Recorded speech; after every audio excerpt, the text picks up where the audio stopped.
John Kerry says partition of Syria could be part of Plan B if peace talks fail. So basically, what this is stating is that before the ceasefire even occurs on Saturday, John Kerry is coming out with a Plan B, quote unquote, that will divide Syria into different sections. He basically goes on to say that Assad himself is going to have to make some real decisions about the formation of a transitional government process that is real. There are certainly Plan B options being considered. He said it would be clear whether Assad was willing to compromise, insisting all sides wanted a secular, not sectarian Syria in which all minorities are protected and the people have the right to choose their leader and future. He continued to insist that Assad could not remain leader and was not acceptable to those who have fought him over the past 4 years. Wow. So obviously this is going on to state that they are still pushing for the removal of Assad. They're pushing for a ground invasion into Syria. And the only way they could actually go along with this Plan B and to partition Syria is by putting ground troops into Syria and dividing up the country, which is basically going to let them protect their proxy army, which is ISIS and al-Nusra.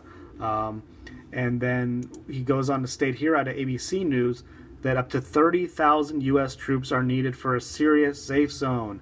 So this is the justification. This is the reason right here why they would go ahead and put ground forces into Syria, basically stating that it is for the displaced people, for the refugees, when in fact this is just their bullshit reason to put, like I said, troops into Syria, which will then give Turkey and Saudi Arabia their green light to go ahead and invade with their forces. Because as we all know, if they do put these troops on the ground, if the Senate decides to put, say, 15 to 30,000 U.S. troops into northern Syria, that is just going to dramatically increase the chance of escalation, because they will be not more than 10 miles away from Russian forces and Syrian forces, and all it takes is one shot, one soldier to be killed to set this entire war off, and that will just basically give, like I said, the green light for all hell to break loose and for the invasion of Syria to begin. So as we can see, the U.S. is backed into a corner. This is just a desperate last attempt to get boots on the ground, claiming that it's for the displaced people. Even Donald Trump has come out and agreed with it, calling for a safe zone in northern Syria to protect the refugees. And it's just unbelievable. We all know that the ceasefire is not going to take place. We all know that Russia has continued to they're going to continue to bomb ISIS while the ceasefire takes place. Turkey is going to continue to bomb the Kurds. So the ceasefire, in reality, is not a ceasefire at all. And the only thing they're basically using it for is to to call off the Russian airstrikes of the moderate rebels in Syria, which are backed by U.S.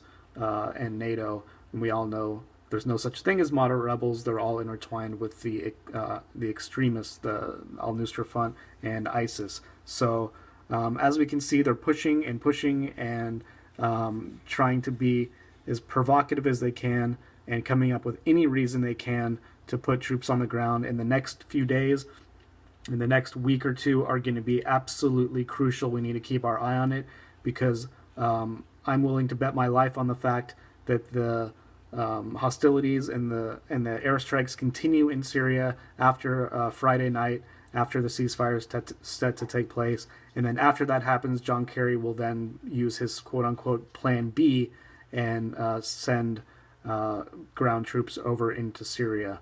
And we all know what happens after that. So, wow.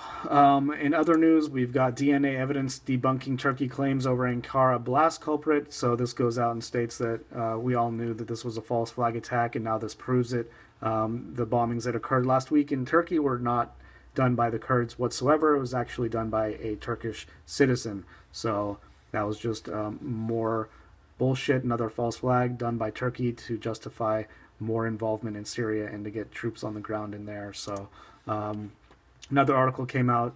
The Turkish military is cooperating with ISIS on the border. Telephone calls revealed, saying that there were calls that were intercepted by ISIS and Turkish military leaders saying, "Okay, big brother, we're here. We're going to do whatever you say," and basically just proof that they're communicating and working in conjunction with each other to fight off the Russian and Syrian forces. So if it's not known to you guys by now that Turkey and Saudi Arabia and the U.S. are supporting ISIS, I mean, it's basically the cat's out of the bag.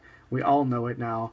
We all know the agenda. It just hasn't hit the mainstream, unfortunately, but the proof is out there, and this is just going to escalate more and more and more, and we need to keep our eye on it. So we've also got 300,000 troops to partake in the largest ever joint U.S.-South Korea military drill. So 15,000 American soldiers, along with 290,000 of their South Korean counterparts, will simulate the invasion of a collapsed North Korea in early March, as part of two military drills named Key Resolve and Full Eagle. North Korea's communist dictatorship has responded to the proposed largest ever drill with threats of a preemptive strike. So as we can see, there's more provocation by the U.S. and South Korea over on the Korean Peninsula, stating that North Korea poses a threat because of the nuclear tests they've been conducting in the past few months, as long with as the missile launches. So as you can see, they're pushing for war over in the Pacific Theater, and this could easily escalate. This could easily kick off World War III. It's either going to start over in the Koreas, or it's going to start over in Syria, in my opinion. It also could begin over in China, with China and the disputed islands over there. There's obviously a lot of militarization going over there. U.S. is stating they're going to consider sending more destroyers to patrol the islands, stating that we'll sail and fly and operate wherever international law allows. So the pride of the U.S. government is going to be their downfall. They're basically just provoking China, poking China, just like they've been doing with Russia, and they're just basically just trying to get this war started in any way they can, and it's going to come at us at all fronts, and it's going to be fought on, in my opinion, 3 different fronts, as I stated in my last video.